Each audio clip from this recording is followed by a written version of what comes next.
السلام علیکم۔ اگلے دن وہ قدرے فریش اور مضبوط دل کے ساتھ کمرے سے باہر آئی تھی۔ اپنے بابا اور بھائیوں کو ماما کے ساتھ ڈائننگ ٹیبل پہ ناشتہ کرتے دیکھ کر ٹھٹک کر رہ گئی، مگر خود کو سنبھال کر اس نے سلام کیا۔ اسے صبر کرنے کا حکم دیا گیا تھا نا، سو اس نے تعمیل کی۔ آپ سب کب آئے؟ حالانکہ وہ جانتی تھی کہ ان کے آنے کا مقصد کیا تھا، ان سب کو اپنے کام چھوڑ کر آنا ہی تھا نا۔ جب گھر کی عزت داؤ پہ لگ جائے نا تو کاغذوں کے ٹکڑوں کی قیمت بہت گر جاتی ہے۔ یہاں بھی عزت داؤ پہ لگی ہوئی تھی۔ کسی نے سلام کا جواب نہیں دیا۔ شاید اب ان کی نظر میں وہ سلامتی بھیجنے کے لائق بھی نہیں رہی تھی۔ بابا نے بہت نفرت سے اس کو دیکھا۔ حیدر تو اسے دیکھتے ہی جھٹکے سے اٹھا اور ناشتہ ادھورا چھوڑ کر باہر چلا گیا، مگر چھوٹا بھائی سیف، وہ خونخوار نظروں سے اسے گھورتے ہوئے اس کی طرف آیا۔ یہ کیا رنگ رلیاں مناتی پھر رہی ہو تم ہاں؟ اور ساتھ ہی اس نے فاطمہ کے چہرے پہ زوردار تھپڑ رسید کیا۔ وہ اس اچانک حملے کے لیے بالکل تیار نہیں تھی۔ ابھی وہ سنبھل ہی نہیں پائی تھی کہ اس کے بھائی نے اسے بہت زور سے دھکا دیا اور وہ نیچے جا گری۔ پیچھے پڑی ٹیبل کا کونا اس کے پیٹ میں لگا۔ اس کے منہ سے چیخ نکلی، مگر کسی کو پرواہ نہیں تھی۔ غصے سے گھورتے ہوئے سب اسے وہیں پہ چھوڑ کر اپنے اپنے کمروں میں چلے گئے۔ بابا، کیا آپ کو اپنی بیٹی پر یقین نہیں ہے؟ وہ تو ان کی لاڈلی بیٹی تھی نا، جو منہ سے فرمائش نکالتی تھی تو وہ پوری ہو جاتی تھی۔ کبھی آنکھ سے آنسو نہیں نکلنے دیا تھا، اور آج ایسے درد سے سسکتے ہوئے اپنے باپ کو پیچھے سے پکار کر کہہ رہی تھی، مگر اس کی سسکتی آواز سن کر ان نے اسے انسنا کر دیا۔ بابا نے کمرے کا دروازہ زور سے بند کیا۔ فاطمہ ڈائننگ ہال کے فرش پر بیٹھی بھی یقینی سے دیکھتی رہی۔ اس کے متعلق یہ باتیں یونیورسٹی میں پھیل چکی تھیں، اس لیے وہاں جا کر سب کا سامنا کرنا بہت مشکل تھا۔ وہ سوچ بھی نہیں سکتی تھی کہ کوئی انسان کسی کی زندگی اس حد تک برباد کر سکتا ہے۔ وہ جب بھی سفیان کے بارے میں سوچتی سے شدید نفرت محسوس ہوتی۔ یہی وہی سفیان تھا نا جس کے ساتھ شادی کے خواب اس نے دیکھے تھے، جسے بات کیے بغیر اس کا دن نہیں گزرتا تھا، جس کے بغیر گزارا مشکل تھا۔ اب اسے سمجھ نہیں آتا تھا کہ یہ محبت نہیں تھی، یہ اذیت تھی۔ محبت کہاں لوگوں میں بدنام کرتی ہے انسان کو۔ محبت اگر شرعی حدود میں ہو نا تو وہ محافظ بن جاتی ہے۔ یہ ہوس تھی، نفس کی خواہش تھی۔ کاش کہ وہ ان لمحات اپنے جذبات کو ایسے انسان کے لیے صرف نہ کرتی۔ وہ اپنا سیمسٹر فریز کروا چکی تھی۔ قرۃ العین کو پتہ چل گیا تھا، یہ وہی تھی جس نے فاطمہ کو ہر لمحے قرآن کے ذریعے تھامے رکھا تھا، اور ورنہ تو فاطمہ نے کب کی خودکشی کر لی ہوتی۔ گھر والوں نے 1-2 سال تک یونیورسٹی پہ جانے پر پابندی لگا تھی تاکہ معاملہ آیا گیا ہو جائے، مگر گھر سے باہر نکلنے پر اتنی روک ٹوک نہ تھی۔ اس لیے وہ اکثر قرۃ العین کے گھر چلی جایا کرتی تھی اور اس کے ساتھ مل کر قرآن پاک پڑھتی تھی۔ مل کر پڑھے جانے والے قرآن کا اثر اور ہی ہوتا ہے۔ اس واقعے کو بھی 2 سال گزرے تھے۔ قرۃ، میں پراپر قرآن سیکھنا چاہتی ہوں۔ مجھے لگتا ہے میں نے اپنی زندگی ضائع کر دی ہے۔ میں گھر جاتی ہوں تو میرا دم گھٹتا ہے۔ سب کی چپتی ہوئی نگاہیں، بابا کی بے رخی، یہ سب برداشت نہیں ہوتا مجھ سے۔ ان کو مجھے دیکھ کر ان کے ذہن میں کیسے خیال آتے ہوں گے ان تصاویر کے متعلق۔ وہ رو رہی تھی، رونا اس کا معمول بن چکا تھا، اور روز قرۃ العین سے دلاسے دیتی، آیات سے صبر کی تلقین کرتی، مگر انسان ہے نا۔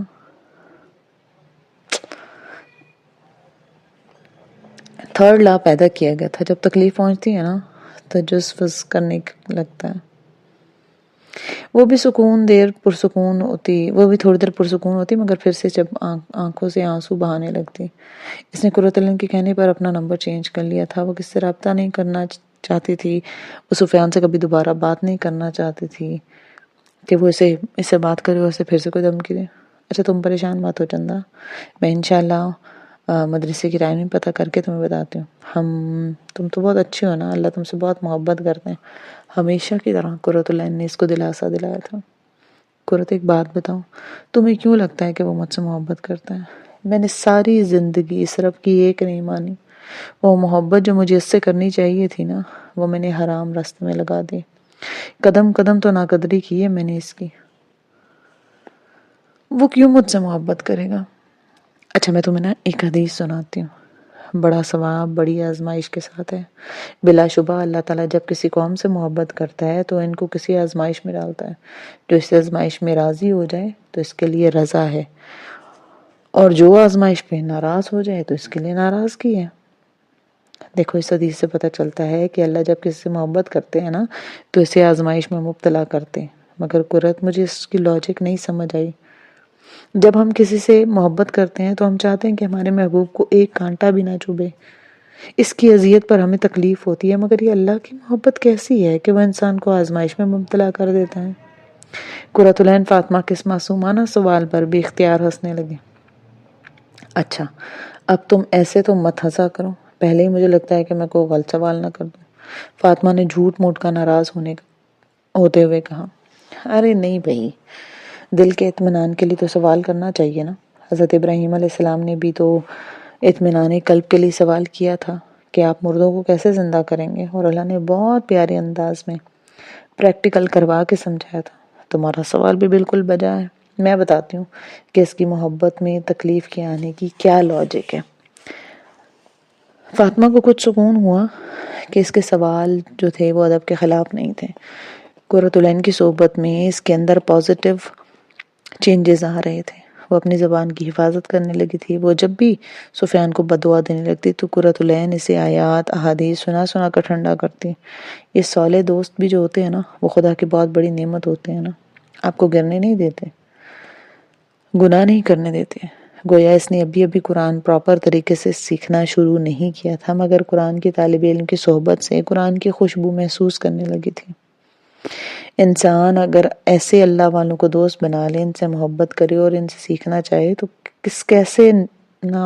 کیسے وہ بھی سدھرنے لگے گا۔ اسلام میں دوستی کے متعلق اتنی زیادہ تاکید بلا وجہ تو نہیں کی گئی نا۔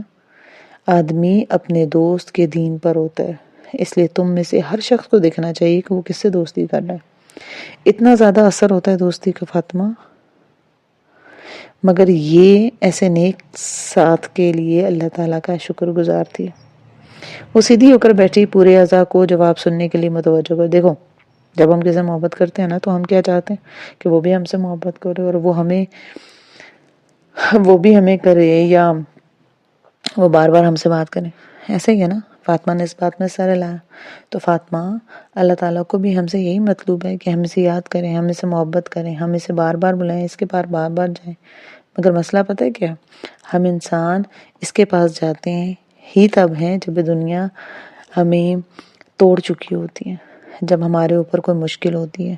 حقیقت میں وہ سب بھی اللہ کے اذن سے ہوتا ہے تاکہ ہم اس کی طرف متوجہ ہوں، ورنہ تم دیکھو خوشی میں کون اللہ کو یاد کرتا ہے، بلکہ ہم تو سب سے زیادہ ناراض ہی اسے اپنی خوشی کے مواقع پر کرتے ہیں۔ سمجھ رہی ہو نا اس کی آزمائشوں کے آنے کا مقصد؟ فاطمہ نے اداسی سے سر کو ہلایا، یعنی اگر یہ سب نہ ہوتا تو میں آج تمہارے پاس بیٹھ کر اللہ کی باتیں نہ کرتی، اس کا قرآن نہ پڑھ رہی ہوتی، ہے نا؟ بالکل، یہ سب اس کی پلاننگ ہے۔ ہمارے حق میں اس کا کوئی فیصلہ ہمارے لیے برا نہیں ہوتا۔ ہمیں لگتا ہے کہ یہ میرے ساتھ برا ہوا ہے، مجھے یہ محرومی دیکھنی پڑی، مگر اصل میں وہ اس کی حکمت ہوتی ہے، اور اس کی حکمت میں ہمارے لیے رحمت ہوتی ہے۔ اگر ہم سمجھ جائیں، خود کو جھکا لیں تو زندگی بہت پرسکون ہو جاتی ہے۔ فاطمہ شرمندگی کے آنسو بہا رہی تھی۔ یہ سب اس نے کیوں نہیں سوچا؟ وہ اپنے اس رب سے پہلے تو ایسے کبھی نہ جڑی تھی جیسے اس حادثے کے بعد جڑی تھی۔ یکایک اس کے منہ سے اذیت بھری آواز نکلی اور وہ بے اختیار اپنے پیٹ پہ ہاتھ رکھتے ہوئے جھک سی گئی۔ کیا ہوا؟ تم ٹھیک ہو فاطمہ؟ قرۃ العین نے پریشان ہوتے ہوئے اس سے پوچھا۔ ٹھیک ہوں، بس پیٹ میں درد ہے، شاید کھانا نہیں کھایا صبح سے۔ اچھا میں تمہارے لیے کچھ کھانے کو لاتی ہوں، یہ کہتے ہوئے قرۃ العین کمرے سے نکل گئی۔ فاطمہ اسے کیا بتاتی کہ اس کے پیٹ میں اسے کچھ سخت سی گولی بنتی ہوئی محسوس ہو رہی ہے۔ اس نے ساتھ جھٹک کر اگنور کر دیا۔ السلام علیکم ورحمۃ اللہ بھائی، ہمیں لفظی قرآن پاک ترجمے والا چاہیے۔ وعلیکم السلام باجی، آپ کچھ دیر انتظار کرتی ہیں، میں پتہ کر کے بتاتا ہوں۔ قرۃ العین اور فاطمہ النور بک سٹور پر قرآن پاک خریدنے گئے۔ فاطمہ کا مدرسے میں ایڈمیشن کنفرم ہو چکا تھا، آج وہ قرۃ العین کے ساتھ اپنا سلیبس خریدنے آئی تھی۔ شہریار شام کے وقت اب سٹور پہ آ جایا کرتا تھا، اس کی غیر موجودگی میں ان کا کام پیچھے جانے لگا تھا۔ والدہ کے ہاسپٹل کے خرچ اٹھانے کے لیے ایسا کرنا اس کی مجبوری تھی۔ باجی بھائی بس آ رہے ہیں، وہ آپ کو خود نکال دیتے ہیں۔ دراصل ابھی 2 دن پہلے ہی نیو سٹاک آیا ہے اور وہ کھولنے والا پڑا ہے۔ جی، قرۃ العین نے مختصر جواب دیا۔ دونوں لڑکیاں انتظار میں وہیں کھڑی تھیں۔ قرۃ العین مکمل سیاہ بایا میں تھی، جبکہ فاطمہ ابھی چادر سے زیادہ نہیں کر پائی تھی، مگر اس کا چمکتا ہوا چہرہ ننگا تھا جس پر پریشانی کے آثار ظاہر تھے۔ قرۃ، میں کر لوں گی نا، مجھے ڈر لگ رہا ہے۔ فاطمہ، قرآن سب سے آسان کتاب ہے، تم جب سیکھنے لگو گی نا تو تمہیں پتہ لگے گا کہ جو تم نے 14-15 سال اپنی پڑھائی پہ لگائے ہیں نا، ان میں سب کتابوں سے آسان کتاب قرآن پاک ہے۔ اللہ کرے ایسا ہی ہو۔ السلام علیکم، سوری میم آپ کو انتظار کرنا پڑا، میں ابھی نکال کر لاتا ہوں۔ یکایک شہریار سٹور میں داخل ہوا اور وہ انتظار میں کھڑی 2 لڑکیوں کو دیکھ کر کچھ شرمندہ ہوا، لہٰذا معذرت کرتے ہوئے اندر سٹور میں چلا گیا۔ مطلوبہ قرآن نکال لانے کے بعد وہ انہیں دکھا رہا تھا، مگر وہ اپنی نظریں مسلسل جھکانے کی کوشش میں تھا۔ کچھ تو تھا جس کی وجہ سے اس کا دل بار بار بایا میں چھپی اس لڑکی کی طرف کھینچا چلا جاتا، جس کی آنکھیں تک نظر نہیں آ رہی تھی۔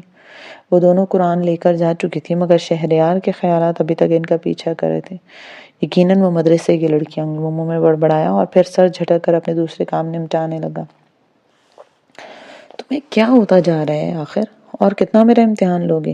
مسز ریان فاطمہ پہ چلا رہی تھی۔ فاطمہ نے انہیں اپنے مدرسے میں ایڈمیشن کے متعلق بتایا تھا۔ میں نے تمہیں آزادی دی ہے، اس کا یہ مطلب نہیں کہ تم جو مرضی کرتی پھرتی رہو گے۔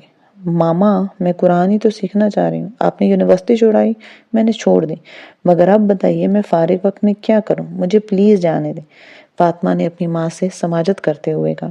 فاطمہ، میرا دماغ مت خراب کرو مزید، اپنے کرتوت دیکھو پہلے، تم کس منہ سے اس پاک کتاب کو ہاتھ لگا رہی ہو؟ یہ تو وہی حال ہو گیا کہ 900 چوہے کھا کے بلی حج کو چلی۔ فاطمہ بے یقینی سے مسز ریان کے اس تحقیر آمیز لہجے کو دیکھتی ہے۔ یعنی ماما کو ابھی تک وہ سب کچھ سچ لگ رہا ہے؟ پورا 1 مہینہ اس نے قسمیں کھا کر اپنی اتنی صفائیاں دی ہیں، شاید اتنی بار توبہ بھی نہ کی ہو، مگر یہ لوگ کیسے تھے؟ اپنے خون سے زیادہ غیر کی باتوں پہ اعتبار کر کے۔ اس کی آنکھوں میں آنسو تیرنے لگے۔ واقعی اللہ ذات سے زیادہ معاف کرنے والا کوئی نہیں ہے۔ وہ تو سچی توبہ پہ اعمال نامے بھی غلطیاں مٹاتا ہے، مگر یہ انسان عزت پہ لگنے والے داغ بھی نہیں مٹنے دیتے۔ وقت کی گرد نے ان داغوں کو ڈھانپنا بھی چاہا نا، تو دنیا ان داغوں کو نیا کر کر کے انسان کو دکھاتی رہتی ہے کہ انسان اپنی اوقات نہ بھولنے پائے۔ کتنی بری تھی نا یہ دنیا، اس لیے وہاں مزید رکنا مشکل ہو گیا تھا۔ وہ اپنے منہ پہ ہاتھ رکھتے اپنی سسکیاں روکتے ہوئے اپنے کمرے کی طرف بڑھ گئے۔ فاطمہ، تم تو بہت سٹرونگ ہو، 900 چوہے کھا کر بلی حج کو چلی، تم سے تو اللہ بھی محبت کرتے ہیں۔ ماما اور قرۃ العین کی باتیں اس کے کانوں میں گونج رہی تھیں۔ میرا دل کبھی کبھی کرتا ہے کہ اللہ، میں اس دنیا سے دور بھاگ جاؤں۔ یہ دنیا بہت عجیب ہے، یہاں ہر طرف بس اپنے جذبات کو سیٹسفائی کرنا جانتے ہیں لوگ۔ کیوں لوگ دوسروں کے جذبات کا خیال نہیں رکھتے؟ آپ خالق ہو نا ہم بندوں کے، جذبات کا اتنا خیال رکھتے ہیں آپ کہ قرآن مجید میں جگہ جگہ مومنوں کو صبر، توکل اور غم سے نکلنے کے طریقے بتاتے ہیں، مگر اللہ، یہ آپ کے بندے کیسے ہیں جو ایک دوسرے پر کوئی ملکیت بھی نہیں رکھتے، مگر دل ایسے توڑتے ہیں کہ روح چیخ اٹھتی ہے۔ کاش کہ اللہ آپ یہ جانتے ہوتے کہ ان کے مالک نے تو انہیں یہ سب کچھ نہیں سکھایا۔ کاش کہ انہوں نے وہ سیکھا ہوتا اللہ جو آپ نے انہیں سکھایا۔ الرحمن علم القرآن۔ آپ کی رحمت کی سب سے بڑی نشانی ہے کہ آپ نے ہمیں قرآن دیا، اس کو سکھایا، مگر ہم نے دنیا کا ہر چھوٹا بڑا علم حاصل کیا، نہ حاصل کیا تو ہم بندوں نے رب کی پہچان کا علم نہ جانی تو مخلوق نے اپنے خالق کی قدر۔ دوسروں کو خود غرض کہنے والا انسان آپ کے معاملے میں کتنا خود غرض نکلا اللہ۔ سخت پتھروں کو کانٹوں والا اللہ، اپنے دل کی سختی دیکھنا بھول گیا انسان۔ اللہ، کیا واقعی آپ کے بندوں کو آپ کا وجود محسوس نہیں ہوتا؟ کیا کبھی انہوں نے سانس روک کر نہیں دیکھا؟ کیا کبھی انہوں نے اپنی انگلیوں کو نہیں دیکھا کہ کیسے لمحات میں سوچے بغیر کام کرنے لگتی ہیں؟ کیا کبھی انہوں نے آسمان کو نہیں دیکھا؟ کیا کبھی انہوں نے نہیں سوچا کہ اتنے بڑے وجود کو وہ کیسے اپنے 2 پیروں پہ اٹھا کر چلتے پھرتے ہیں؟ کیا آج انسان اتنا غافل ہو گیا ہے اللہ کہ اسے آپ کے بارے میں سوچنے کا وقت ہی نہیں ملتا؟ جو آپ کو ڈھونڈتا ہے وہ پا لیتا ہے، جو چاہتا ہے وہ محسوس کر لیتا ہے۔ میں نے آپ کو پایا اللہ، ہر درد میں، اپنے ہر آنسو میں، قرآن کی آواز پر تیز ہو جاتی میری دھڑکن۔ میں نے محسوس کیا اللہ، آپ کو اکیلے میں گڑ گڑا کر مانگی دعاؤں کے سنے جانے میں۔ میں نے ہر جگہ آپ کا نشان پایا اللہ۔ کاش کے بندے اپنے اللہ کی طرف وقت پر پلٹ جائیں اللہ، ورنہ قہار کی صرف تو بھول بیٹھے ہیں، بس یاد ہے تو رحمان، اعتدال میں جینا تو بالکل چھوڑ دیا ہے تیرے بندوں نے۔ نظر آتی ہے تو بس اپنی خواہش اللہ، دین میں بھی بس اپنی خواہش۔ معبود تو آپ کو بنانا تھا نا، ہم اپنے نفس کو بنا بیٹھے ہیں اللہ۔ وہ سسکیوں سے روتی ہوئی میکانکی انداز میں اپنی ڈائری میں یہ سب باتیں لکھتی جا رہی تھی۔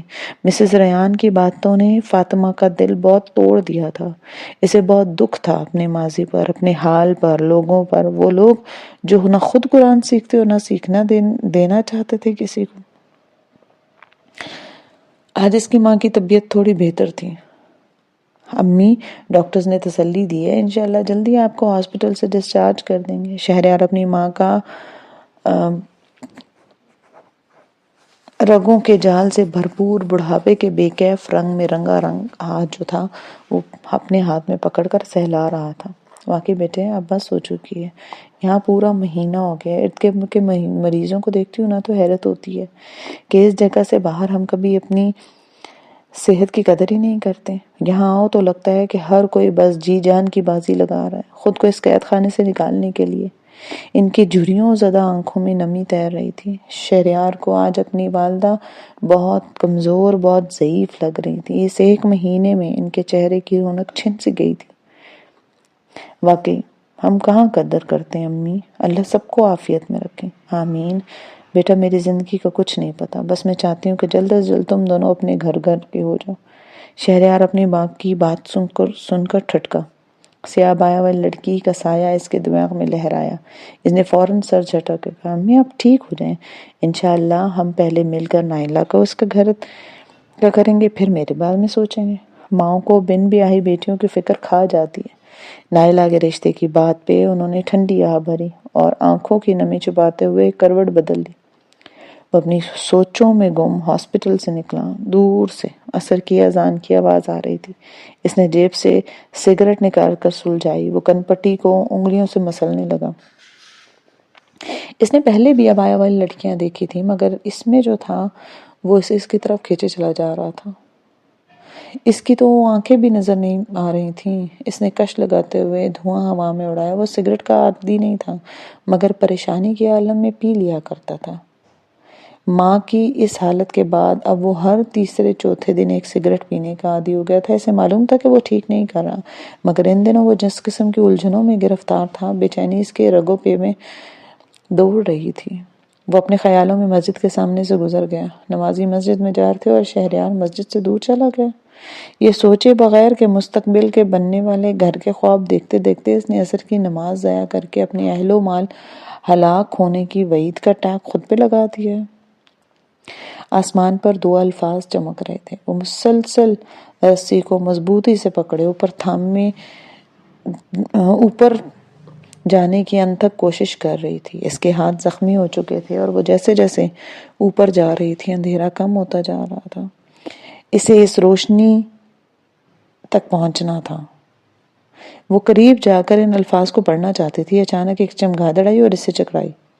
وہ ہڑبڑا کر اٹھ بیٹھی۔ فاطمہ کا جسم پسینے سے شرابور تھا۔ رات کے 3 بج رہے تھے۔ وہ پھر سے دوسری بار یہی خواب کیوں؟ قرت نے مجھے بتایا تھا کہ رسی قرآن ہے مگر وہ 2 الفاظ کیا ہیں اور یہ چمگادڑ؟ اللہ مجھے سمجھ نہیں آتی ایسی الجھی باتیں۔ اس نے اداس ہی لہجے میں الجھتے ہوئے خود سے سوچا، مگر پچھلی بار کی طرح وہ آج دوبارہ نہیں سوئی۔ وہ اٹھی اور واش روم گئی، وضو کر کے آئی۔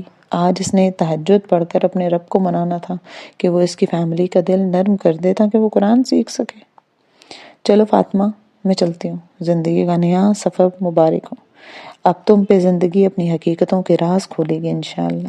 مجھے ڈر لگ رہا ہے قرت، میں کیسے کروں گی یار؟ تم کر لو گی میری جان، انشاءاللہ اللہ نے تمہیں چنا ہے اور یہاں تک لائے ہیں۔ جو اس کی کتاب سیکھنے کے لیے کوشش کرتا ہے اللہ تعالیٰ سے خود سکھاتے ہیں۔ فاطمہ پریشان سی تھی، آج اس کے مدرسے کا پہلا دن تھا۔ قرۃ العین اسے خود چھوڑنے تک آئی تھی۔ مجھ جیسی لڑکی کو وہ کیا سکھائیں گے؟ ایسے مت سوچا کرو۔ اللہ تعالیٰ نے سورہ القیامہ میں رسول کریم صلی اللہ علیہ وسلم سے فرمایا کہ اس کو جمع کرنا اور پڑھانا ہمارے ذمہ ہے، یعنی یہ وہ واحد کتاب ہے جو اللہ ہر بندے کو اس کی طلب کے مطابق سمجھاتے ہیں۔ تم نے بس یہ دعا کرنی ہے، محنت کرنی ہے، باقی اللہ پہ بھروسہ رکھنا ہے۔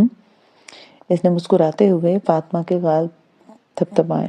سفید لباس پر نیوی بلو سکارف میں اس کا چہرہ گلابی لگ رہا تھا۔ یہ اس مدرسے کا یونیفارم تھا۔ فاطمہ آخر بہت ساری دعاؤں کے بعد اپنی فیملی کو منانے میں کامیاب ہوگی۔ آخر اس سے پہلے اس نے اپنی کتنی دینی اور دنیاوی خواہشات کو پورا کروانے کے لیے کیا تھا، تو دین کے معاملے میں وہ کیسے ہاتھ مان جاتی، جبکہ دین سیکھنا تو اس پہ فرض تھا نا۔ بہرحال 2 ہفتے کی مسلسل کوشش کے بعد آج وہ قرآن کی کلاس میں موجود تھی۔ قرۃ العین جا چکی تھی۔ فاطمہ کنفیوز سی اپنی سیٹ پر بیٹھی ہوئی تھی، اور اس طرح کے جگہ پر وہ پہلی بار آئی تھی۔ آج سے پہلے مدرسے اور اس کی لڑکیوں کے متعلق اس کے عجیب عجیب خیالات تھے، جیسے وہ کسی دوسری دنیا کے مخلوق ہوتے ہیں، مگر وہاں اسے جو چیز بہت مانوس کر رہی تھی وہ وہاں کے اسٹوڈنٹس کی اپنائیت۔ بہت مسکراتے ہوئے اسے سلام کر کے گزر رہی تھی۔ 2-3 نے تو بہت خوشی سے ویلکم بھی کیا تھا، مگر ایک عجیب سا خوف تھا جو اسے اپنے حصار میں لیے ہوئے تھا۔ اپنے کرتوت دیکھو، کس منہ سے یہ قرآن پاک سیکھ ہوئی۔ ماما کا تانا آج تک اس کے کانوں میں گونج رہا تھا۔ آنکھوں میں نمی اتر آئی۔ اس نے بے اختیار گود میں رکھا قرآن شریف کھولا۔ ہاں، جو شخص اپنے آپ کو رب کے سپرد کر دے اور وہ نیکوکار بھی ہو تو اس کا صلہ اس کے پروردگار کے پاس ہے، اور ایسے لوگوں کو نہ کسی کا خوف ہوتا ہے اور نہ وہ غمناک ہوتے ہیں۔ سورہ بقرہ آیہ 112۔ اوہ میرے اللہ، میں خود کو آپ کے سپرد کرتی ہوں، آپ سنبھال لیں مجھے۔ اس نے کرسی کے پشت پر سر کو ٹکایا۔ آنسو گال سے پھسلتے ہوئے کانوں تک چلے گئے۔ معاشرے کی ٹھکرائی ہوئی اس اللہ کی بندی کو سکون ملا تو اپنے رب کی آغوش میں۔ اپنے گھر آ کر کتنا سکون ملتا ہے نا، جیسی بھی ہو اپنی چھت اپنی ہوتی ہے۔ شہریار کی امی کو ہاسپٹل سے ڈسچارج کر دیا گیا تھا۔ کمزوری کی وجہ سے شہریار اور نائلہ انہیں سہارا دے کر بیڈ پر لٹا رہے تھے۔ نائلہ اب ان کی ٹانگیں سیدھی کر کے ان کے لیے پانی لینے گئی تھی، جبکہ شہریار انہیں دبانے لگا تھا۔ امی، آپ کے بغیر تو گھر بھی اتنا ویران تھا۔ میں جب کپڑے وغیرہ لینے آتا تھا نا تو مجھے ایسے لگتا تھا کہ جیسے ان دیواروں سے نا وحشت ٹپک رہی ہو۔ اللہ آپ کا سایہ ہمارے سروں پر سلامت رکھے۔ ابو کے بعد اب ہم میں مزید ہمت نہیں ہے کہ آپ کو کچھ ہو جائے۔ شہریار نے آنکھوں میں اترنے والی نمی کو چھپا لیا، مگر آواز کا بھاری پن اس کی ماں نے بخوبی محسوس کیا تھا۔ آخر ماں تو ماں ہوتی ہے نا۔ انہوں نے اسے کھینچ کر اپنے سینے سے لگایا، اس کا سر چومنے لگے۔ شہریار کی آنکھوں سے آنسو نکل کر ماں کے دوپٹے میں جذب ہو گئے۔ رات کا آخری تہائی حصہ تھا۔ وہ جھٹکے سے اٹھی، آنکھیں ملی اور نیند سے بیدار ہو کر دعا پڑھنے لگی۔ چہرے پہ ہاتھ ملتے ہوئے بستر سے اٹھی۔ معمول کے مطابق اس کا اپنے محبوب رب سے ملاقات کا وقت ہو چکا تھا۔ وہ دبے پاؤں چلتی گرل کا دروازہ کھولنے لگی۔ کنڈی کی آواز سن کر اس کی ماں بیدار ہوئی اور آواز دے کر پوچھا، اینی ہو؟ جی امی۔ قرۃ العین کی آواز سن کر وہ مطمئن ہو کر دوبارہ سو گئی۔ وہ باہر آ کر آسمان کو دیکھنے لگی۔ رات کے اس پہر آسمان بہت خوبصورت نظر آتا تھا۔ اسے آسمان پر چمکتے ستاروں کی روشنی مزید اس کو بڑھا رہی تھی۔ شاید آسمان دنیا میں رب کا نزول اسے مزید خوبصورت بنا گیا تھا۔ وہ جب بھی اوپر دیکھتی اس حسین منظر میں کھو جاتی۔ اللہ، آپ آ گئے ہوں گے نا؟ آپ مجھے دیکھ رہے ہوں گے۔ ابھی مت جائیے گا، آپ کی کرت آپ کے لیے اپنا گرم بستر چھوڑ کر آئیے، مجھے آپ سے باتیں کرنی ہیں۔ وہ بہت محبت سے چہرہ اٹھا کر گویا وہاں سے کسی جواب کے منتظر ہو۔ ہاں، وہ آئے ہوئے ہیں تو میں یوں اپنے لیے نیند قربان کرتے دیکھ کر خوش ہو رہے ہوں گے۔ دل میں سرگوشی ہوئی، چہرے پر خوبصورت مسکراہٹ پھیل گئی۔ نومبر کا مہینہ تھا۔ وہ بازو چڑھا کر ٹھنڈے پانی سے وضو کرنے لگے۔ نماز کے بعد وہ ہاتھ پھیلائے اللہ رب العزت سے دعائیں مانگنے میں مشغول تھی۔ یہ اس کی فیورٹ نماز ہوتی۔ اس تنہائی کے وقت وہ اپنے اللہ سے ہر دکھ، اپنا ہر درد، اپنی ہر خوشی شیئر کرتی، جیسے وہ اس کے سامنے موجود ہو، ہر چھوٹی بڑی چیز مانگتی۔ آج کی دعا معمول کی نسبت لمبی ہو گئی تھی۔ وجہ کیا تھی؟ یونیورسٹی میں اس کا کانوکیشن تھا۔ اسے آگے پڑھنے کا بہت شوق تھا۔ غریب گھرانے سے تعلق رکھنے والی وہ لڑکی اب تک اتنی مہنگی یونیورسٹی تک مکمل اسکالرشپ پہ پہنچتی۔ بورڈز میں ٹاپ کرنے والی قرۃ العین کے لیے آج ایک نیا چیلنج تھا۔ اسے آگے بڑھنا تھا اور آگے پڑھنا تھا۔ وہ نہیں جانتی تھی کیسے، مگر اس کا رب جانتا تھا۔ اس لیے وہ اسے منانے میں مشغول تھی کہ دور دور سے فجر کی اذانوں کی آواز سنائی دینے لگے۔ عصر کی نماز سے فارغ ہو کر شہریار کی نظر اچانک اس نوجوان پر پڑی جسے ایک ماہ قبل بہت عاجزی اور خشوع سے دعا مانگتے اس نے دیکھا تھا۔ آج بھی وہ نوجوان چپ چاپ ہاتھ اٹھائے خاموشی سے آنسو بہا رہا تھا۔ شہریار بنا کچھ سوچے سمجھے اس کی طرف گیا۔ السلام علیکم بھائی۔ وعلیکم السلام ورحمۃ اللہ وبرکاتہ۔ معاذ نے دعا ختم کر کے آنسو پہنچے اور کھڑے ہو کر گرمجوشی سے شہریار کے سلام کا جواب دیا۔ آپ کا کیا نام ہے بھائی؟ اور آپ کبھی کبھار ہی ادھر آتے دکھائی دیتے ہیں۔ میرا نام معاذ ہے، میں یہاں نہیں ہوتا مگر اس علاقے میں میرا گھر ہے، اس لیے کبھی کبھار یہاں آنے کا اتفاق ہوتا ہے۔ میرا نام شہریار ہے، آپ سے مل کر خوشی ہوئی۔ مجھے بھی اچھا لگا آپ سے مل کے۔ معاذ اب میں چلتا ہوں۔ شہریار بھائی مجھے ذرا کام ہے، اللہ نے چاہا تو پھر ملیں گے۔ یہ کہہ کر معاذ تیز تیز قدموں سے مسجد سے باہر نکل گیا۔ شہریار چپ چاپ رشک بھری نگاہوں سے معاذ کو دیکھتا جا رہا تھا۔ ایسے بھی نوجوان ہوتے ہیں، چہرے پہ داڑھی، سر پہ ٹوپی، شلوار ٹخنوں سے اوپر، اور دعا میں وہ رونا، وہ تڑپ۔ بلا شبہ اسے دیکھ کر اللہ یاد آتا تھا، اور ایک میں ہوں، کاش میں اسے دوبارہ مل سکوں۔ ایک احساس ندامت نے اس کے دل کے گرد گھیرا ڈال دیا تھا۔ وہ بوجھل قدموں سے مسجد سے نکل کر اپنے بک سٹور کی جانب بڑھ گیا تھا۔ امید کرتی ہوں آپ کو آج کی ایپیسوڈ پسند آئی ہوگی۔ اگر ایپیسوڈ پسند آئی ہے تو do like, share, comment and subscribe to our YouTube channel. ملتے ہیں نیکسٹ ایپیسوڈ میں، تب تک اپنا خیال رکھیے۔ اللہ حافظ۔